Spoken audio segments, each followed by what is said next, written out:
우리 하나님 은혜를 우리 모든 성도들이 함께 누리기를 바랍니다. 히브리서 11장은 예수 그리스도를 어떻게 믿느냐, 믿음이라는 것이 무엇인가 하는 것을 쭉 그 믿음의 조상들을 가지고 설명을 합니다. 그래서 32절에서는 그냥 이름 하나씩만 기록을 했지만 그 이름들이 구약에 가보면 많은 기록들을 가지고 있는데, 이제 오늘 다윗입니다. 다윗에 대해서 설교를 하려고 하면 참 한두 시간으로 될 일이 아니고 엄청난 분량을 가지고 많은 얘기들을 해야 되는데, 다윗이 오늘 우리의 주제가 아니고 예수 그리스도를 어떻게 믿느냐, 믿음이 주제이기 때문에 다윗에게 나타난 예수를 믿는 믿음이 무엇인가. 물론 그것도 여러 가지를 얘기할 수 있겠지만, 그래서 이 다윗에 대해서 준비를 하다 보니까 제일 힘든 것이 뭐냐면 이 많은 분량을 한 시간에 줄여서 할 얘기를 하는 것, 이게 더 제일 힘든 것 같아요. 그래서 하여튼 다윗의 삶을 여러 가지로 얘기할 수 있겠지만, 한마디로 다윗은 기대하는 신앙이다. 기대신앙. 이 기대감이 있느냐 없느냐, 이게 우리의 삶에 있어서 중요합니다. 여러분 옆 사람 한번 쳐다보시고 뭔가 기대가 있으십니까? 기대가, 이 사람이 앞으로 뭔가 어떻게 나한테 뭐 좋게 해준다든지 이 사람이 잘 된다든지 그런 기대감이 있으면 어떻습니까? 뭔가 이 관계가 더 부드럽고 더 잘 될 수도 있겠지만, 전혀 기대감이 없다 그러면 어떻게 되겠습니까? 아무리 봐도 기대감이 없다. 그러면 이제 뭐 관계가 틀어지거나 뭔가 문제가 생깁니다. 그래서 사람들에게 있어서 기대감이라고 하는 것은 어떤 사람에 대한 기대감 또는 환경에 대한 기대감, 시간적인 면에 대한 기대감, 여러 가지를 다 포함할 수가 있겠지만, 하여튼 이 기대가 없으면 그냥 오늘 하루하루 겨우 먹고 살고 거기에 급급할 뿐이지 내일에 대한 소망을 전혀 가질 수가 없습니다. 그러니까 다윗의 신앙을 한마디로 표현할 때에 기대신앙이다, 이렇게 표현을 합니다. 다윗은 어릴 때부터 이 양을 치는 목동으로서, 그런데 이 양을 치는 목동인데 자기 위에 형이 7이나 있다 보니까 이 유대인들이, 그 히브리인들이 옛날 이 목동들의 삶이 보면 물론 형들도 다 일을 하겠지만 항상 어린아이를 제일 무시하고 제일 힘든 것 갖다 시키기도 하고 심부름 시키면서, 그래서 이 다윗은 어릴 때부터 형들한테도 무시를 당하고 또 다른 사람들로부터 어리다고 늘 무시당하는 그런 어려움이 있었고, 또는 뭔가 이제 잘할 때는 막 골리앗도 죽이고 할 때는 잘한다고 또 사울왕이 시기를 하기도 하고, 하여튼 무시당하고 시기당하고, 이게 바로 다윗의 삶이었는데, 그러면서도 다윗이 온전히 신앙생활을 했던 것은 무언가를 기대하는 바가 있기 때문에 그렇습니다. 기대하는 바가 없으면 그렇게 무시당하고 그렇게 멸시를 당하면 좌절하고 낙심하게 되어 있습니다. 우리가 이 땅에서 어떤 어려운 일을 당하더라도 뭔가 기대하는 것이 있다면 그 어려움을 쉽게 이겨나갈 수가 있습니다. 여러분은 기대감을 가지고 사십니까? 누구에 대한 기대감을 가지고 사십니까? 이 세상은 내일에 대한 기대감을 얘기할 때 우리나라에서 지금 한참 문제되는 것이 뭐 연금 문제, 국민연금, 뭐 공적연금, 이 연금 문제. 연금 문제가 뭐예요? 앞으로 내가 노후에 얼마나 연금을 탈 수 있느냐. 이제 이게, 그러면 결국은 그 돈이 누구한테서 나오는 돈이에요? 좀 우리에게서 나와서 세금을 내든 연금을 가입을 하든 그 돈이 모여져서 그 다음에 노후에 받는 건데, 적게 내고 싶고 많이 타고 싶고, 이게 모든 사람들이 가지고 있는 생각이잖아요. 그러니 이것 가지고 많이 주자 하면은 표를 얻을 것 같고, 또 보험료를 올려서 많이 내라 그러면 또 표를 잃어버릴 것 같고, 이거 가지고 줄다리기 하고 지금 여야가 싸움하는 게 별것도 아닌 거예요. 돈을 많이 줄 수 있냐 적게 줄 수 있냐, 그 문제. 사람들은 거기에 다 급급해 살고 있습니다. 그러나 진짜 우리가 기대해야 될 것이 과연 뭐냐 이거예요. 돈 몇 푼이 많아지면 잘 살 수 있고 그 연금이 좀 깎이면 못 살 것 같습니까? 세상의 기준은 그렇게 따질 수 있습니다. 그러나 신앙은 그게 아니고 예수께 대한 기대감이 있느냐 없느냐, 이것이 가장 큰 문제예요. 왜 예수를 안 믿느냐? 예수님에게서 뭔가 기대가 아직도 와닿지 않으니까 믿을 생각도 없고 뭐 교회 나오라 그래도 뭐 들은 척도 하지 않습니다. 그러나 예배를 드리고 믿음으로 살려고 애를 쓰는 성도들은 뭐예요? 예수께로부터 나오는 뭔가가 있기 때문에, 그걸 기대하기 때문에 믿음 생활을 합니다. 다윗은 예수님 오시기 전에 1000년 전의 사람이에요. 그러니까 다윗의 기대는 뭐냐 하면, 물론 그 당일 또 어떤 그 사건 속에서도 기대감이 있겠지만, 우리가 성경 전체를 놓고 보면 다윗은 예수 그리스도를 바라보는 기대감을 가진 사람인데, 그걸 이제 시간적으로 본다면 1000년 이후에 이루어질 일을 기대한 사람이었어요. 여러분은 어떻습니까? 1000년 이후에 이루어질 일을 기대하십니까? 아멘 안 하시네. 1000년 이후에 이루어질 일을 기대하십니까? 예수 믿는 신앙이 뭐냐는 걸 잘 이해를 하셔야 돼요. 그냥 오늘 당장에 배부르게 또 수입도 좋고 건강하고 뭔가 우리 자식 잘 되고 내 눈앞에 보이는 여기에만 급급해서는 이 기대 신앙의 의미를 제대로 이해를 할 수가 없습니다. 다윗의 기대 신앙은, 다윗도 구약 시대에 예수를 믿는 사람이에요. 앞으로 오실 예수 그리스도가 어떤 분인가를 믿는 사람이 바로 다윗입니다. 그래서 우리는 신약 시대에서 이미 오신 예수를 믿는 사람이지만, 다윗은 구약 시대에 앞으로 오실 예수를 믿는 기대 신앙을 가진 사람이었어요. 그래서 그 다윗에게 있는 많은 얘기를 할 수 있겠지만 몇 가지 정리를 한다면, 제일 첫 번째 이 다윗에게 있는 예수에 대한 기대 신앙, 대적에 대해서, 어떤 문제에 대해서 하나님의 이름으로 나아가서 승리할 것을 기대하는 것이 바로 다윗의 기대 신앙입니다. 어린 목동이 이제 이스라엘과 블레셋과 전쟁이 벌어지고, 그래서 아버지 심부름으로 자기 형님들 이제 전장터에 나가서 뭔가 이제 유목품 갖다 주러 갔는데, 가보니까 블레셋의 대장 거인 골리앗이 이스라엘을 향해 막 저주를 퍼붓고 욕을 퍼붓고 있습니다. 그런데 사울이나 이스라엘 군대는 쩔쩔매고 숨어있고 아무도 나서는 사람이 없습니다. 그래서 결국 다윗이 자기가 물맷돌로 양을 치던 목동으로서 이 물맷돌 5개 들고 골리앗 대장을 향해서 싸우러 나갑니다. 그때에 다윗이 어떤 말을 하면서 나가느냐 하면, 사무엘상 17장 45절에 보면 다윗이 블레셋 사람에게 이르되 너는 칼과 창과 단창으로 내게 나오거니와 나는 만군의 여호와의 이름 곧 네가 모욕하는 이스라엘 군대의 하나님의 이름으로 내게 나가노라. 네가 하나님을 모욕하지만 그 하나님의 이름으로 내가 나간다. 그러면서 다윗이 왜 나갑니까? 골리앗을 이길 수 있다는 거예요. 하나님의 이름으로 나아가면 승리를 할 수 있다는 기대감으로 나가는 거고, 사울 왕이나 모든 군사들이 왜 숨어 있습니까? 기대감이 없다는 거. 어떻게 해볼 도리가 없는 거예요. 저 골리앗하고 우리하고 비교를 해보니까 창이 배틀째가 창자루가 배틀째 같고 아주 거인 족속을 쳐다보니까 싸울 엄두가 나질 않습니다. 기대감을 다 상실해 버렸어요. 그런데 다윗은 기대감이 있습니다. 어떤 기대감이 있느냐 하면 하나님의 이름으로 나가는 거예요. 그것도 눈에 보이는 하나님도 아니고, 다윗의 인생을, 우리 일생을 쭉 살펴보면 다윗의 삶은 쉽게 말해서 초자연적인 기적, 초자연적인 표적이 없는 사람이 다윗입니다. 일상생활 속에서, 평범한 삶 속에서 하나님을 체험한 사람이 다윗이지 놀라운 표적이 있는 게 아니야. 엘리야처럼 막 기도했더니 하늘에서 불이 떨어지고, 모세처럼 지팡이 내밀었더니 홍해가 갈라지고, 여호수아가 막 태양아 머무르라 하니까 태양이 머무르고, 물론 그 표적도 하나님이 적절한 때 하시지만 다윗의 삶은 표적이 없는 사람이에요. 일상생활 속에서, 예를 들면 사울이 막 잡으러 왔을 때에 다윗이 급히 부르짖을 때에 하나님이 또 다른 사람을 보내가지고 사울에게 빨리 지금 저 블레셋이 쳐들어왔으니까 급합니다 해가지고 다윗을 쫓아오다가 되돌아가는 그런 정도는 있어도 그게 또 초자연적인 표적이라고 말하기는 어렵지요. 하여튼 그런 체험은 있는데도 다윗은 그런 놀라운 능력, 눈에 보이는 초자연적인 어떤 표적은 체험한 사람이 아니에요. 그런데 일상의 삶 속에서 그는 하나님의 승리를 기대합니다. 왜냐하면 이 물맷돌 가지고 자기가 양을 키우다가 사자나 곰이 와서 어린 양을 잡아가면 돌멩이 던져서 사자와 곰의 발톱에서 어린 양을 구해냈어요.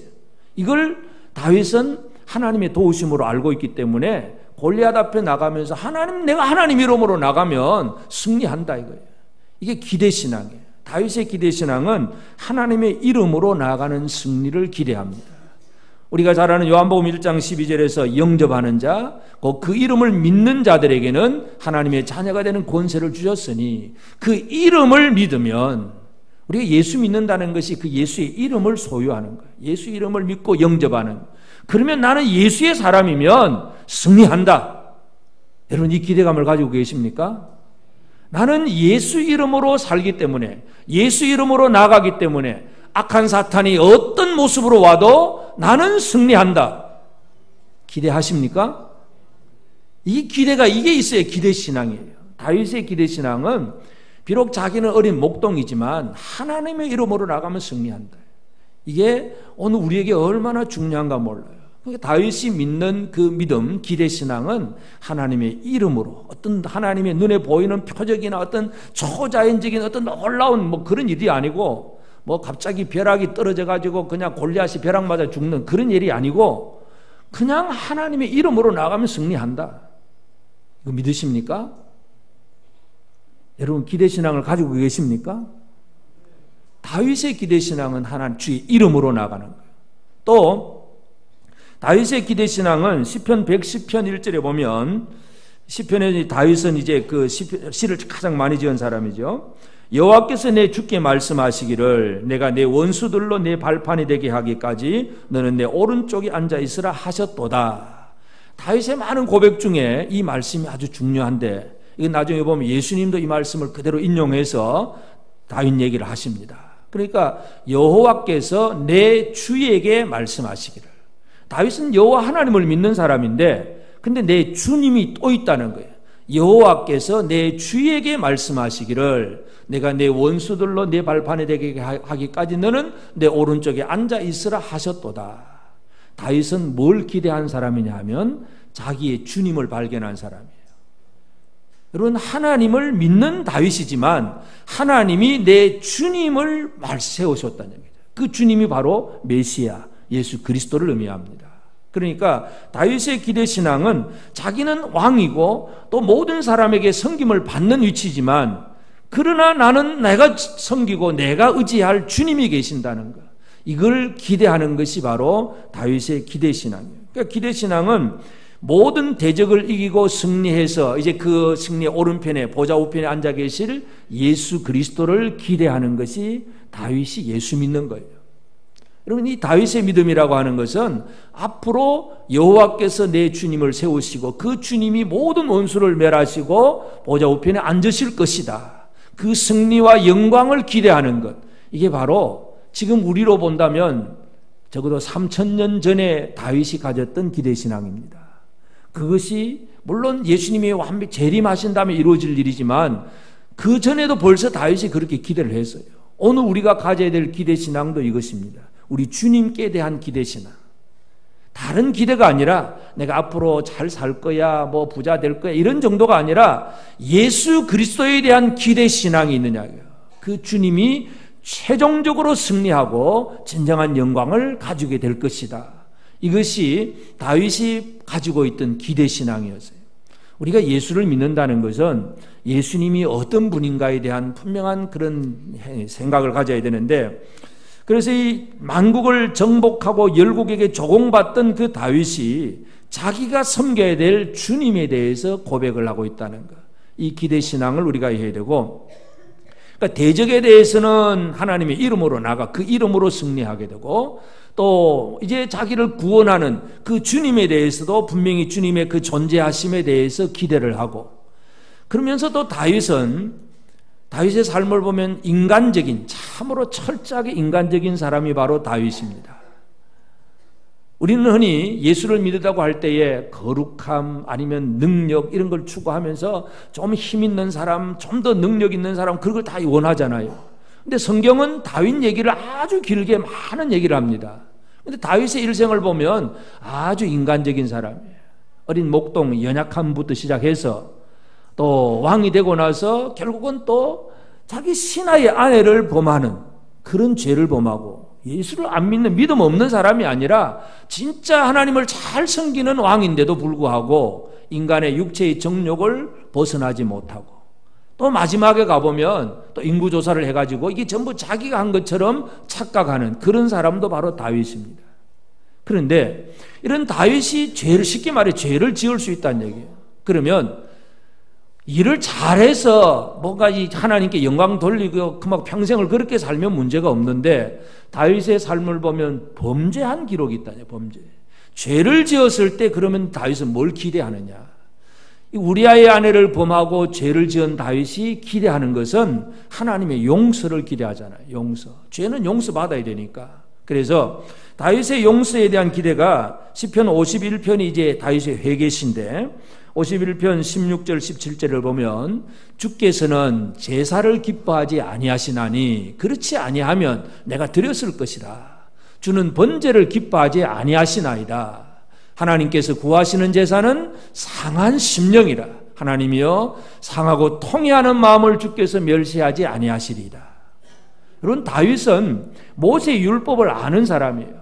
번제, 소제, 속죄제 이런 모든 걸 다 아는 사람이에요. 그래서 자기가 우리아의 아내를 범하고 신하를 죽이게 했던 그 죄를 가지고 용서받으려고 하면, 율법 시대의 규정으로 용서받으려고 하면 하나님 앞에 번제, 속죄제 드리면 돼요. 번제 제물 소 잡고 양 잡아가지고 하나님 내가 죄인입니다 하고 막 제사 드리면 용서받는 거예요. 그런데 다윗이 깨닫고 다윗이 기대하는 것은 내가 이 죄를 지었을 때에 내 죄가 용서받는 것은 이 소 한 마리, 양 한 마리 잡아서 되는 게 아니다. 다윗은 그걸 알고 있는 거예요. 다시 말해서 율법의 규정에 의해서 용서받는 게 아니다. 나는 예수 그리스도로 말미암아 구원받는다는 거. 그래서 하나님이 원하시는 건 뭐냐? 하나님이 구하시는 제사는 상한 심령이다. 내가 얼마나 죄인임을 알고 철저하게 죄를 뉘우치고 하나님 앞으로 돌아오는 그 심령, 그 마음을 주님이, 하나님이 원하신다. 그래서 이 상하고 통회하는 마음을 하나님이 멸시하지 않게 될 것이고, 그 위에 이 마음을 드린 다음에 그 다음에 하나님이 기뻐하시는 제사를 드리겠다는 거예요. 이게 뭐냐 하면 다윗의 기대신앙은 소 한 마리, 양 한 마리 드리면서 이제 내 제사 드렸습니다. 속죄제 드렸으니까 이제 용서받았지요? 이 얘기가 아니에요. 그게 가지고는 안 된다는 걸 알고 있어요. 피 흘림이 없으면 사함이 없어요. 근데 그 피가 짐승의 피가 아니라 예수 그리스도의 피라는 것을 다윗은 알고 있습니다. 그래서 자기의 어떤 인간의 공로, 노력으로 죄사함을 받을 수 없기 때문에 먼 미래에 나타날 예수 그리스도의 피를 바라보기 때문에 그냥 자신은 상하고 통회하는 심정으로 하나님 제발 나를 버리지 마옵소서, 주의 성령을 내게 거두지 마옵소서, 그렇게 애통하면서 부르짖는 그 회개를 할 뿐이에요. 그러니까 다윗의 기대는 자신의 죄가 어떻게 용서받는가에 대한 기대감이에요. 그걸 지금 우리는 신약시대의 다윗을 쳐다보면서 다윗이 예수를 이렇게 믿었구나 하는 걸 우리가 이해할 수 있어요. 그 이름으로 나가는 것, 섬길 주님을 안다는 것, 그리고 어떻게 용서받는 길이 무엇인가를 아는 것, 이게 바로 다윗의 기대신앙입니다. 그래서 다윗에게 여러 가지 많은 할 얘기가 많지만 하여튼 오늘 우리가 이 다윗이 예수를 믿는다고 할 때에 다윗은 자기보다 1000년 이후에 나타날 그 예수, 물론 몇 년인지 날짜는 모르죠. 다윗의 입장에서는 그냥 하여튼 그렇게 나타날 메시아를 바라보는 그것이 다윗의 기대신앙이었고, 다윗은 이렇게 기대신앙을 가졌는데 어떻게 해서 그런 기대신앙을 가질 수 있었느냐? 하나님이 다윗으로 하여금 기대신앙을 가지게 하시는 그 일은, 제일 첫 번째 하나님이 다윗에게 주신 것은 다윗에 대한 하나님의 선택이에요. 다윗은 어린 목동으로서 양을 치고 있었고 어느 날 사무엘 선지자가 자기 집에 제사 드리러 온다는 얘기를 들었습니다. 그런데 집에서 이제 선지자가 오니까 전부 선지자 대접하고 막 온 집안 잔치를 다 벌여놓고, 그래서 온 식구들이 다 모였습니다. 그런데 들어있는 양 떼는 누가 지켜야 되느냐? 장남도 아니고 차남도 아니고 제일 막내, 야 니는 여기 안 와도 돼. 니는 아직 어리니까 아직 안 와도 되니까 저 양이나 좀 지켜. 다윗은 자기 집안 식구들에게도 무시를 당하는 사람이었어요. 어린아이로서. 부모도 그렇고 형들도 그렇고 다윗을 인정해 주지를 않습니다. 그런데 그런 다윗을 하나님이 선택을 하세요. 사무엘이 이새의 집에 가서 그 아들들 중에 하나를 이제 기름 부으려고 딱 보니까 엘리압, 장자 엘리압을 보니까 막 키도 크고 아주 잘 생겼습니다. 야, 됐다. 외모만 보고 됐다 그러는데 하나님이 뭐라 그랬습니까? 나는 중심을 본다. 너는 왜 사람은 외모를 보지만 나는 중심을 본다. 야, 아니야, 노. 그래서 이 7 아들이 전부 노예요. 그러니까 사무엘이 이새 보고 야, 아들 더 없느냐? 막내가 하나 있는데 자, 지금 양 치고 있습니다. 데리고 와. 안 데리고 오면 나 못해. 결국은 어린 목동 다윗을 데려다 놓고 사무엘이 하나님이 이 다윗에게 기름 부으라고 얘기하시고 사무엘이 기름을 붓습니다. 사무엘상 16장 12절 13절에 보면 이에 사람을 보내어 그를 데려오매 그의 빛이 붉고 눈이 빼어나고 얼굴이 아름답더라. 여호와께서 이르시되 이가 그니 일어나 기름을 부으라 하신지라. 사무엘이 기름 뿔병을 가져다가 그의 형제 중에서 그에게 부었더니 이날 이후로 다윗이 여호와의 영에게 크게 감동되니라. 사무엘이 떠나서 라마로 가니라. 그러니까 어린 목동 다윗은 자기 집안에 큰 잔치가 있는데도 오지도 못하게 해서 들에서 양만 치고 있다가 갑자기 누군가 와가지고는 빨리 오라 그래가지고 가보니까 선지자가 자기에게 기름을 붓는 거예요. 어린 아이에게. 형님도 있고 많은 사람이 있는데도 불구하고 자기에게 기름 붓는 것을 다윗은 체험을 한 사람이에요. 이건 뭐냐 하면 하나님의 선택을 깨달은 사람이 되었다는 얘기예요. 기대신앙은 어디에서부터 출발하느냐 하면 하나님이 나를 택하셨구나, 이 깨달음에서부터 시작합니다. 하나님은 여러분을 선택하셨습니까? 하나님이 선택하신 증거가 있습니까? 옆 사람에게 한번 얘기해. 나는 이러이러한 거 보니까 하나님이 나를 선택한 것 같아. 선택하셨어. 확신도 하면 좋겠지만 그 정도 안 돼도 하나님이 나 이런 거 보니까 하나님 나를 선택하신 것 같아. 그 정도 얘기할 수 있겠습니까? 한번 해보시죠. 내가 이런 것 같으니까 하나님 나 선택하신 것 같아. 사도 바울이 데살로니가 교회를 향해서 그 데살로니가 교회에 내가 너희를 택하심을 아노라. 그래요. 아노라. 믿음의 역사, 사랑의 수고, 소망의 인내가 있는 걸 보니까 하나님이 너희를 택하심을 내가 알겠다. 사도 바울이 데살로니가 교회를 향해서 그런 얘기를 해요. 내 안에 믿음이 생기고 형제를 사랑할 마음이 생기고 어떤 어려움이 있어도 인내하면서 소망을 가지고 나가는 거 보니까 아, 하나님 나를 택하셨구나. 이 정도는 스스로 확인할 수 있습니다. 여러분, 하나님 앞에 택함받은 분들입니까? 하나님이 나를 선택하셨다. 하나님께서 이 세상의 많은 사람들 중에서 나를 선택하셔서 구원받는 성도가 되고 또 어떤 부르심으로 하나님의 일을 하는 사람으로 나를 택하셨구나. 이거 깨닫는 게 중요해요. 특별히 다윗에게 기름을 붓는다는 얘기는 사역 일꾼으로, 왕으로 기름 부음 받는 것이기 때문에 하나님이 나로 하여금 일하시는 분이에요. 하나님이 나를 선택하셨구나.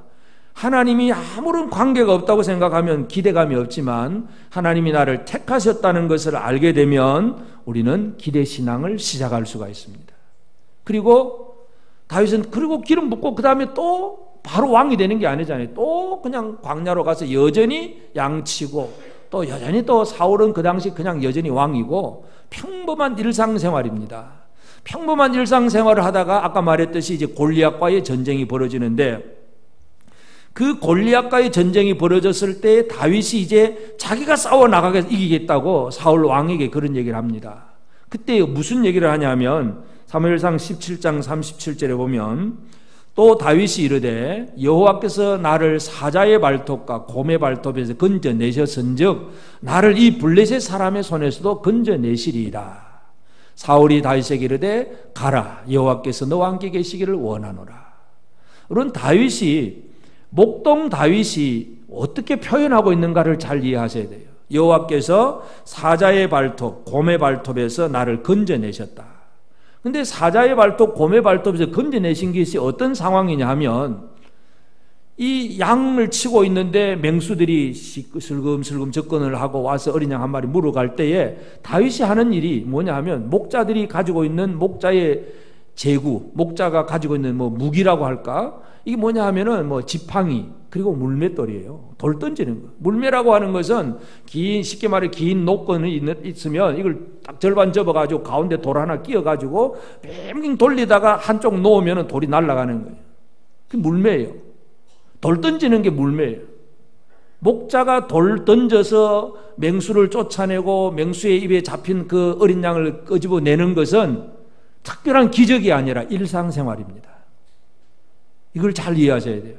하나님이 나를 보호하셨다고 표현했는데 그 보호가 뭐냐 하면 자기가 죽을 지경이 되고 이제는 완전히 죽었다고 생각했는데 하나님 나를 지켜주셨다. 이런 개념이 아니에요. 다니엘이 사자굴 속에 들어갔는데 굶주린 사자의 발톱에서 나를 지켜주셨다. 그거는 표적이고 기적입니다. 그런데 목자가 물맷돌 던져서 사자와 곰의 발톱에서 어린 양을 건져낸 사건은 당연히 목자가 자기의 어떤 위치와 할 일을 하는 거고 그 일이 잘 되게 하신 것이 바로 하나님이 하신 일이에요. 그래서 다윗이 뭐라고 그걸 가지고 여호와께서 나를 건져내셨다. 하나님의 도우심. 하나님의 도우심이 초자연적인 어떤 표적이 아니라 일상의 삶 속에서 하나님이 그 일이 잘 이루어지도록 도와주시는 일입니다. 우리가 예수를 믿다 보면 또 예를 들어서 어떤 특별한 어떤 체험을 한 간증하는 성도들을 바라보면 여러분도 그런 생각이 들지. 목에 저렇게 간증하는 사람 보니까 야 하나님이 그렇게 해주셨구나. 나도 그런 체험을 좀 해봤으면. 그런 생각 하십니까? 안 하십니까? 안 하세요? 합니까? 대답을 안 하시네. 이래도 말 듣고 저래도 말 들을 것 같아. 여러분 그 체험은 하나님이 필요하면 주십니다. 그런데 모든 사람이 그렇게 체험을 해볼 필요가 없는 것은 하나님은 일상의 삶 속에서 도우시는 하나님이에요. 다윗은 초자연적인 체험이 없는 사람이 바로 다윗입니다. 그러나 일상의 조그마한 사소한 일들 가운데서 도우시는 하나님의 은혜를 깨달은 사람이 바로 다윗입니다. 이 신앙을 잘 이해를 하셔야 돼요. 이 예수 그리스도를 얘기할 때 아브라함과 다윗의 자손 예수 그리스도예요. 아브라함과 다윗의 자손. 그러니까 예수님의 진짜 조상으로서 등장하는 사람은 아브라함이고 다윗이잖아요. 아브라함과 다윗. 근데 아브라함도 여러분 잘 살펴보세요. 아브라함도 초자연적인 어떤 특별한 표적을 체험을 했습니까?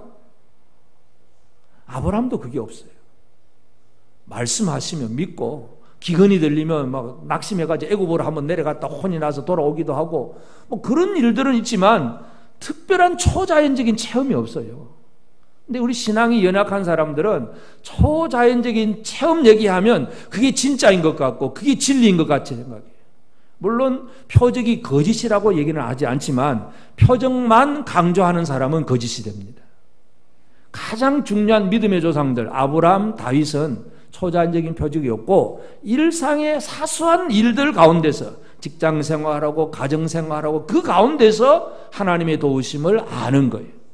다윗의 삶은 바로 그것입니다. 그래서 다윗은 뭘 기대할 수 있느냐? 자기가 목동으로서 일할 때 하나님이 이렇게 도와주셨다. 그러니까 저 골리앗 저거 아무것도 아니다. 그런 원리를 가지고 나아가는 것이 바로 다윗의 기대신앙이고, 그래서 그걸 하나님의 도우심을 깨달아 아는 것은 다윗의 어떤 영적인 감각이라고 할 수 있겠지만 하여튼 분명한 것은 하나님이 다윗의 사소한 일까지 간섭하시고 도와주셨다는 거예요. 믿으십니까? 하나님은 특별한 일만 나타내신 하나님이 아니라 우리의 일상생활 속에서 사소한 일 그 가운데서도 역사하시는 하나님이라는 것, 이것을 깨닫는 것이 중요합니다. 그래서 택하시고 도와주시고 그 다음에 하나님이 이 다윗으로 하여금 기대신앙을 가질 수 있도록 뭘 해주시냐 하면 약속하시는 말씀을 주시는 것. 그 말씀 받은 게 여러 가지가 많이 있지만 대표적인 예로 사무엘하 7장 11절 12절 보면 전에 내가 사사에게 명령하여 내 백성 이스라엘을 다스리던 때와 같이 하게 하고 너를 모든 원수에게서 벗어나 편히 쉬게 하리라. 여호와가 또 내게 이르노니 여호와가 너를 위하여 집을 짓고 내 수 안에 자서 내 조상들과 함께 누울 때에 내가 내 몸에서 내 씨를 내 뒤에 세워 그의 나라를 견고하게 하리라. 여호와는 다윗은 하나님을 향한 성전을 지으려고 그랬어요. 성전. 그러니까 하나님이 아니야 너 성전 짓지 마라. 성전 짓지 말라고 하시면서 주신 말씀이 뭐예요? 내가 너의 집을 세워주겠다. 이게 하나님의 약속의 말씀이에요. 그러니까 다윗이 그 말씀 듣고 그 회막에 들어가서 하나님 너무 고맙다. 내가 성전 짓고 싶은데요. 아니야, 너는 성전 짓지 마라. 내가 너희 집을 세워줄 거야. 건물이 아니라 하나님은 다윗의 가문, 그 기업 집을 세워주시고, 그건 하나님의 의도와 목적이 뭐냐면 그 집 안에서 다윗의 후손으로 예수 그리스도가 태어나게 하시는 거예요. 이게 바로 하나님이 하시는 일이에요. 그래서 중요한 것은 하나님은 다윗에게 약속하고 이렇게 해주겠다 약속하시는 하나님이에요. 약속이 있는 사람은 그 약속에 대한 기대감을 가지잖아요. 약속이 없으면 뭐예요? 기대할 게 아무것도 없습니다. 옆 사람, 앞뒤 사람 쳐다보면서 뭐 약속 좀 있습니까? 밥 사준다든지 뭐 어떻게 해주겠다든지 약속이 있으면 뭔가 기대가 있죠. 아, 언제는 내가 밥 얻어 먹어야지. 기대감이 있잖아요. 약속이 없으면 아무것도 기대감이 없어요. 하나님의 말씀, 약속은 기대 신앙을 가지게 하는 중요한 근거가 됩니다. 그래서 다윗은 내가 성전 짓고 싶은데 하나님 성전 못 짓게 하는구나. 근데 하나님이 오히려 나의 집을 세워준다고 하는구나. 그게 이제 기대가 되는 거예요. 여러분, 하나님의 약속의 말씀에 대한 기대감을 가지고 계십니까? 하나님 여러분에게 뭐라고 말씀하셨는지, 약속의 말씀이 내 것이 돼야 이게 이제 기대감이 되는데, 성경은 읽긴 하지만 이게 도대체 무슨 얘기인지, 누구한테 하는 얘기인지 나한테 적용도 못하게 되면 기대신앙이 없습니다. 그래서 하나님이 다윗으로 하여금 기대신앙을 가지게 한 건 그를 택하시고 그 일상생활 속에서 함께 하시고 그리고 약속의 말씀을 주시고, 이게 하나님이 하신 일이에요. 이 얘기는 다윗이나 우리나 다르다는 얘기입니까? 똑같다는 얘기입니까? 똑같아요. 하나님이 우리를 택하십니다. 일상의 삶 속에서 우리와 함께 하십니다. 우리에게 약속의 말씀을 주십니다. 이걸 이제 모르니까 문제가 되는 거고, 아, 이렇구나 하고 깨닫게 되면 그때부터 기대신앙을 가질 수가 있습니다. 그래서 우리는 기대신앙을 더 분명하게 잘 가져야 되는데, 그래서 우리는 일상의 삶 속에서 하나님을 깊이 묵상할 수 있어야 돼요. 하나님이 내게 어떤 하나님인가? 내게 있어서 예수 그리스도가 어떤 분이신가? 이걸 좀 묵상을 할 줄 알아야 돼요.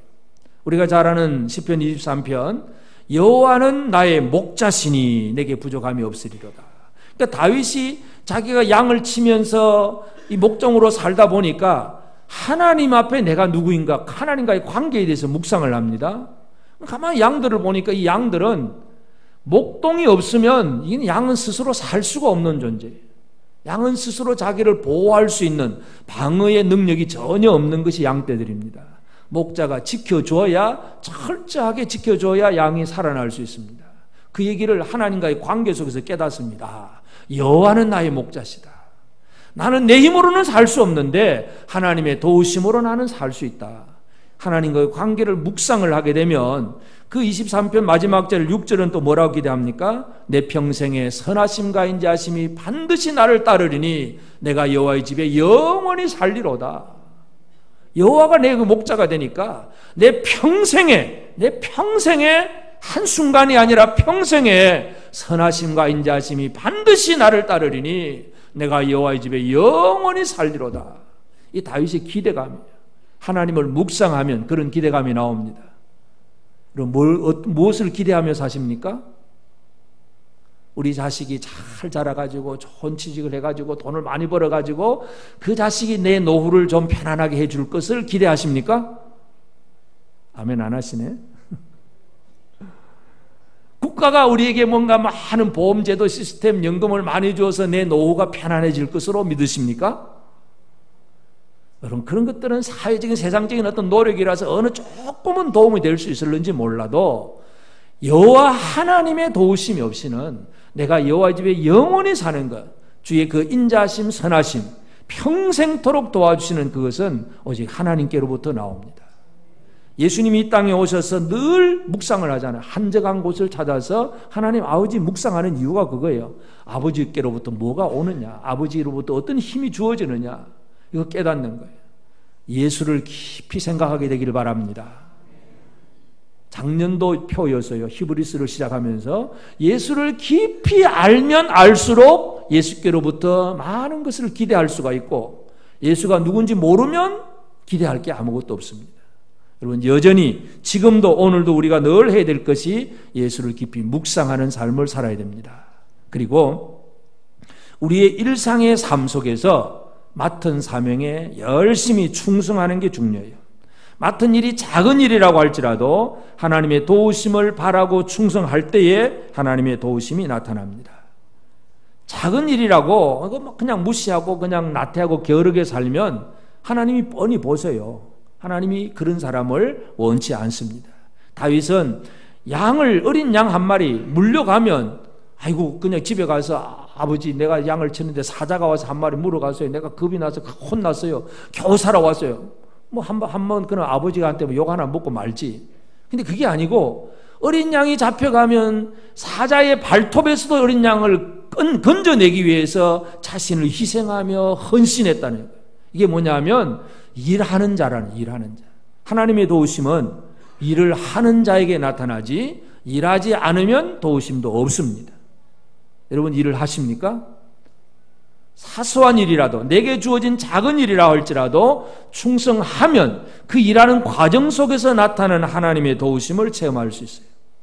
그래서 하나님이 다윗에 대해서 뭐라고 얘기하시냐면 사도행전 13장 22절에 보면 패하시고 이 사울을 패하시고 다윗을 왕으로 세우시고 증언하여 이르시되 내가 이새의 아들 다윗을 만나니 내 마음에 맞는 사람이라 내 뜻을 다 이루리라. 다윗을 가만 보니까 이 내 마음에 맞아요. 그래서 다윗을 통해서 내 뜻을 이루리라. 이게 하나님의 말씀이에요. 오늘 저와 여러분을 통해서 하나님의 뜻이 이루어지는 그런 일에 우리 모두가 쓰임받게 되기를 바랍니다. 작은 일이라도 우리가 일을 시작을 하면 도우심이 있습니다. 안 하면 도우심도 필요도 없지요. 뭐 도울 필요가 없으니까. 작은 일이라도 주어진 사명이 무엇인가를 알고 충성할 때에 하나님은 내 마음에 맞다. 그렇게 얘기를 합니다. 옆 사람을 한번 격려합시다. 당신은 하나님의 마음에 꼭 맞는 사람입니다. 정말로 그렇게 생각하십니까? 하나님의 마음에 꼭 맞는 사람이 된다는 게 얼마나 귀한 일인지 모릅니다. 그것은 특별한 능력을 행해서가 아니라 작은 일이라고 할지라도 주어진 사명, 아버지 뜻을 이루는 일에 충성해 나갈 때에 분명한 하나님의 도우심이 나타납니다. 그리고 마지막으로 우리는 우리에게 준 약속의 말씀을 신뢰하는 것. 기대신앙은 말씀에 분명한 그 약속이 있기 때문에 기대하면서 나가야 돼요. 하나님께서 아브라함에게 가나안 땅을 주겠다고 약속했잖아요. 그럼 가나안 땅에 대한 아브라함은 자기 당대에는 가나안 땅을 누리지를 못해요. 그렇지만 그 자기 아내를 막벨라 굴에 돈을 주고 사서 이렇게 매장을 하고 또 이삭도 마찬가지. 이삭을 결혼시킬 때도 결코 고향으로 돌려보내지 말고 고향에 있는 여자를 데리고 와서 결혼시키라든지 이 아브라함의 모든 말, 그 다음에 이삭이 가졌던 자기 야곱에게 축복하는 얘기들, 또 야곱이 비록 애굽에 내려갔지만 또 나를 선정의 장사라, 그 막벨라 굴에 장사하기를 바라고, 요셉도 마찬가지. 내가 죽거든 내 해골 메고 가나안 땅으로 돌아가라. 전부 믿음의 조상들은 약속의 땅을 신뢰했기 때문에 지금 당장에는 이루어지지 않아도 그것을 얻으려고 애를 썼어요. 믿었어요. 그런데 애굽에서 나온 광야에 나온 백성들은 어떻습니까? 잘 안 믿어져. 정탐꾼을 보내보니까 정탐꾼이 와서 하는 얘기가 분명히 하나님을 주실 건데, 그런데 그게 안악 자손들이 살아서 우리는 도무지 안 될 것 같아, 못할 것 같아. 그러니까 60만 명이 한 가지로 전부 다 뭐라 그럽니까? 안 된다, 못한다, 못 믿겠다. 그게 광야에서 망하는 사람들 얘기예요. 민수기 14장 22절 23절에 보면 내 영광과 애굽의 광야에서 행한 내 이적을 보고서도 이같이 10번이나 나를 시험하고 내 목소리를 청종하지 아니한 그 사람들은 내가 그들의 조상들에게 맹세한 말을 결단코 보지 못할 것이요 또 나를 멸시하는 사람은 한 사람도 그것을 보지 못하리라. 약속의 말씀을 멸시하면 하나님이 주신 것을 얻을 수가 없다는 얘기예요. 하나님의 약속의 말씀을 신뢰하십니까? 약속의 말씀을 믿으십니까? 내게 주어진 약속이 뭔가를 정확하게 아는 것. 우리가 공통적으로 우리가 받아야 될 약속은 예수 그리스도의 재림이기도 하겠지만 하여튼 약속의 말씀을 믿고 나가는 게 가장 중요해요. 그래서 하나님을 향한 기대감이 없으면 사람들은 매일 절망으로 살고 체념으로 살고, 그래서 그거 이겨보려고 술 한잔 마시고 뭐 엉뚱한 짓 했다가 막 그게 이제 기대감이 없으면 그렇게 삽니다. 그러나 예수 그리스도에 대한 기대감을 가지고 살면 매일매일의 삶이 힘이 나고 기쁨이 납니다. 기대신앙으로 삽시다. 예수를 기대하십시다. 이 나라도 우리를 구원하지 못합니다. 어떤 누구도 사람은 우리를 구원하지 못합니다. 예수 그리스도만이 우리를 온전케 하고 우리를 완전한 행복으로 자리로 이끄실 그분이라는 것을 기대하십시다. 죄가 용서받고 그 영원한 승리의 보좌에 함께 앉게 해주실 분은 오직 예수 그리스도밖에 없다는 사실을 기대하시기를 바랍니다.